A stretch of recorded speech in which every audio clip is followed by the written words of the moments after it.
Welcome back to Bat Fridays here on One Comic Book a Day, where we're covering the final story in Batman issue 14, Bargains and Banditry. Yes, this is an actual very entertaining and, other than some logic problems, which doesn't really matter, it's a superhero comic from the 1950s. Most superhero comics have logic problems. All stories have logic problems. It's all about how much you enjoy it, and I actually really enjoy this story. The Penguin has seen that bargains and cutting prices are popular, so he comes up with a plan. He's going to be essentially a criminal consultant. He never says that, but that's essentially what he is. He's sort of like what Moriarty is on the Sherlock TV show. Criminal consultant. So he will plan out your heist for you and take, for a small fee, $1,000 to $1 million, and gets a percentage of the crime. In all cases, his plans work really well, but he doesn't tell them that his percentage is 100%, and he murders them immediately when they commit the crime. So essentially, Penguin is tricking other mobsters into doing his dirty work for him. It's actually pretty good. Now, eventually, you would think you would run out of criminals, or they would find out that he's murdering the other criminals. But this is Gotham City. Gangsters just spontaneously grow from the ground, as far as I'm concerned. They always show up, no matter how many you take down. They're like a Hydra. So there's actually maybe not a bad business strategy. Batman sort of catches wind of this by, flying around. He doesn't actually show up until after the first murder.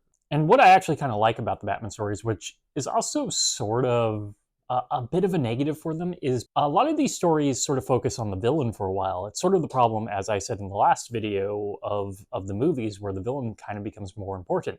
But they set up an actual threat, a problem to be solved in the comic, which was a huge problem for Superman, which didn't dedicate all that much to. As I would constantly say, if you're going to tell a mobster story in a 13 to 14 page story, spend the first 7 pages building up how bad the villain is and what they're getting away with.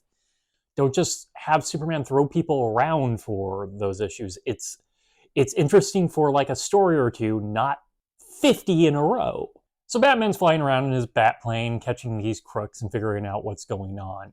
In 2 instances, the Penguin's going to capture him. Tear gas comes into play a lot here. Even the banks have tear gas. And tear gas seems to grow on trees in Gotham as well. Criminals sprout from the ground. Tear gas is just everywhere. So Batman is left to his own devices and comes up with a clever strategy of starting his own business. Except his business is all just massive traps for the criminals to get caught. You know what? This actually might be more effective than going around being Batman. But, less fun to read. Unless we can create a new superhero called, like, the Trapster, which I'm pretty sure is already a villain's name. This gets Penguin's attention, and when they go to confront the Penguin, he already has a trap laid out for them involving a giant umbrella. I do love he sticks to the gimmick. Even better, he ties up Robin and puts Batman's face into a bullseye. Earlier in the comic, he was throwing darts at a bullseye with Batman's face on it, so he makes it for real. He also was killing people with poison darts. Wow, they set that up too. This is a good story.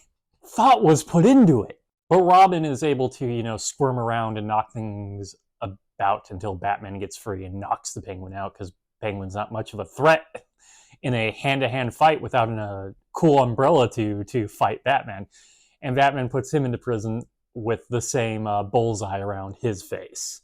What a fun little comic.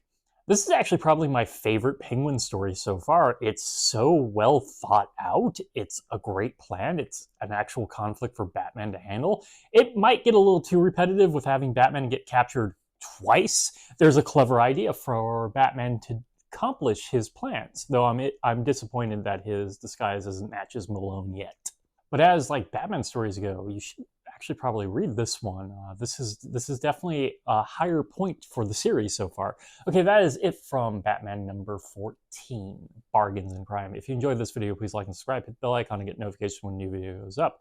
I do this Monday through Friday, but Mondays and Thursdays I cover a Superman story in either Action Comics or Superman.